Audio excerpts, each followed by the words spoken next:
So we're going to move back into our note sheets. I know it's been a few months, but I feel like we're ready now, especially since we're finished with the foundational definitions note sheet. And the first note sheet that we're going to go over, the first area of ethics that we're going to go over is moral relativism. Based on your ethical school placement, I feel like a lot of you are going to find out that you may agree to an extent with relativism. I can tell you for a fact. Let me just go to my notes real quick. Those of you who fell under a certain school of moral skepticism, so that includes moral nihilism, epistemological moral skepticism, or non-cognitivism, or just moral skepticism in general, those are areas of moral relativism. Those of you who got intuitive ethics, that lends itself a little bit to moral relativism, especially if you believe in the idea that, whatever you feel is right or wrong may be different from what somebody else feels is right or wrong. But clearly the group that is most morally relative is if you fell under the school of postmodern ethics. So I want you to be aware of these things before we go forward. Just because you don't fall into any of those schools does not mean that you aren't a relativist, and just because you fell into those schools does not mean you are a relativist. I realize that a lot of those, the names of those schools, they're very big words, and I apologize for that. But as we go along in the quarter, I'm going to try to explain everything, and hopefully they make a little bit more sense. This is not the last time we're going to see it. I want you to know where you stand ethically. And again, this was just me basing things on your answer, or your answers. And so there's a good chance that whatever school that you were placed into, you don't necessarily agree with. So keep that in mind. But for now, let's jump into moral relativism. Anybody that we say subscribes to the idea of moral relativism is someone that we would call a relativist. I think this is a pretty good definition of a relativist, and if you do think that you are a relativist, hopefully you agree with it. If you don't agree with it, let me know. But I think a pretty solid definition is that a relativist is someone who believes that there are no moral rules that apply to all cultures or all people in one culture, and that no country or person should impose their moral rules on any other culture or person. If I were to go, play a basketball game, I need to know what the rules of the game are. For example, I need to know that I can't carry the ball. I need to dribble. I have, especially like if I'm playing professional or college basketball, I have a limited amount of time in order to shoot. I know that I can't go back court. All of these things are the rules of the game. In order for me to properly play the game against my opponent, both myself and my opponent need to be aware of these rules, and we need to acknowledge these rules, or else the game won't be very fun. If we're playing a game with no rules, or if I'm playing a game with a set of rules in mind and my opponent is playing the same game with a different set of rules in mind, it's going to be a mess. When we're playing a game, those rules help us. In life, ethics are meant to be those rules. What moral relativism does is it says there are no rules for us to play by. As a result, moral relativism is a threat to ethics. I noticed that what a lot of people do is they like to call themselves relativists, but they don't actually believe authentically in relativism. What they tend to do, and what all of us do, is we look at things that are objective in the world and things that are subjective in the world. Clearly, things are subjective. Think of preference or opinion.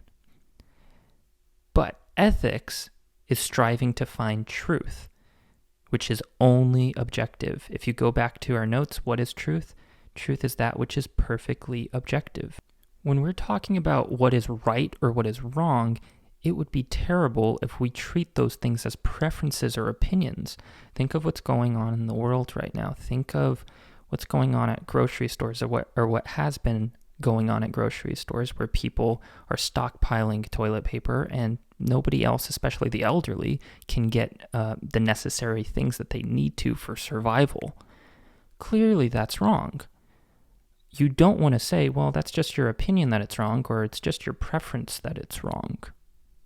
This is why ethics cannot be treated like preference or opinion. Ethics cannot and should not be treated as preference or opinion because objectivity exists outside of your opinion, and regardless of how popular it is, right or wrong has nothing to do with either of those things.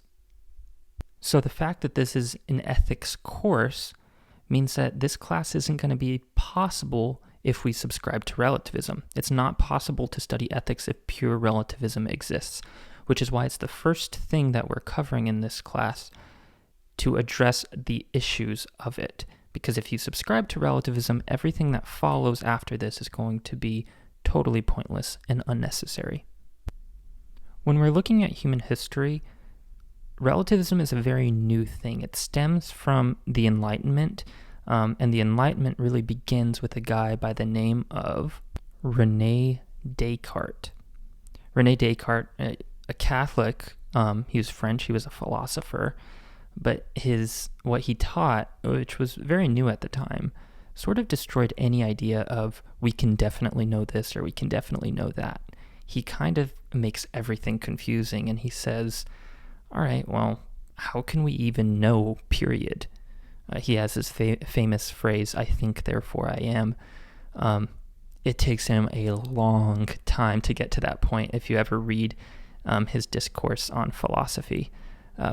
So relativism really stems from him. He's really the beginning of this all.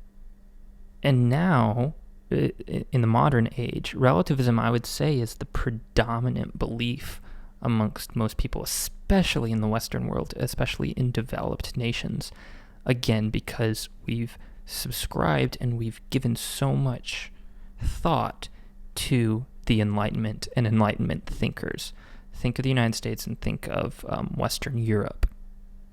Something that I think is really important for us to understand, if something is very, very popular, and I would say relativism is one of these things that's very, very popular, there's got to be some truth to it. There's got to be something about it that is truthful.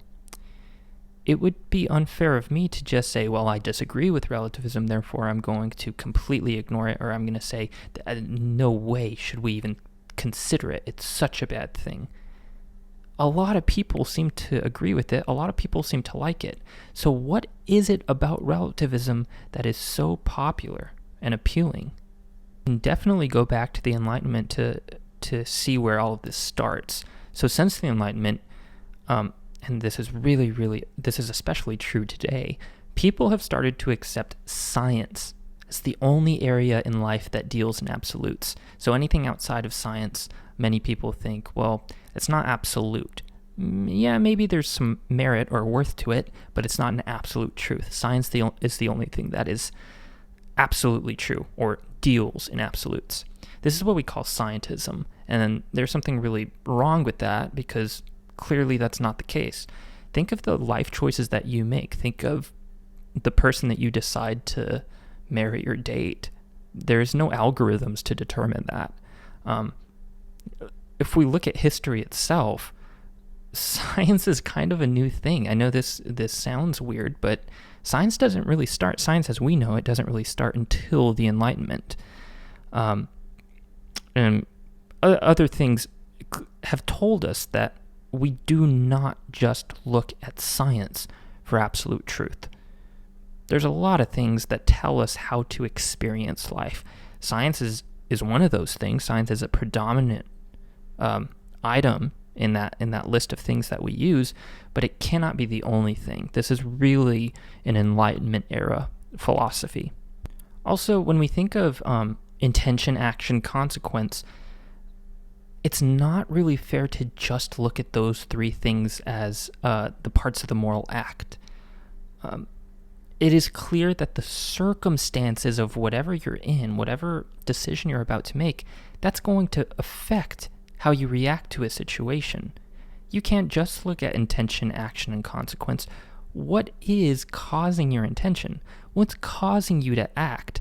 And, well, you can't really say what's causing you to consequence. Your action causes the consequence. So circumstance is something that's often overlooked, but it's so crucial to understand as part of the moral act. So you could do one action that may be considered morally wrong, but just because you do that action does not mean, okay, it is, let's say, 80% morally wrong. It doesn't work that way. What were the circumstances that led to that? And this is going back to Dante's Purgatorio versus his Inferno. All right, this person murdered somebody. Why, if they murdered someone, why is this person in Inferno and why is this person in Purgatorio? Well, it's the circumstances. The circumstances play a role here. It's worth thinking, okay, well, if circumstances are playing a role, then the action itself doesn't necessarily matter. This is what a lot of relativists think. It seems that there are no such things as concrete rights and concrete wrongs if circumstances are playing a role in, the percentage of wrongness or the percentage of rightness. Different levels of morality mean different ethics for each individual, or a relativist would say something like that.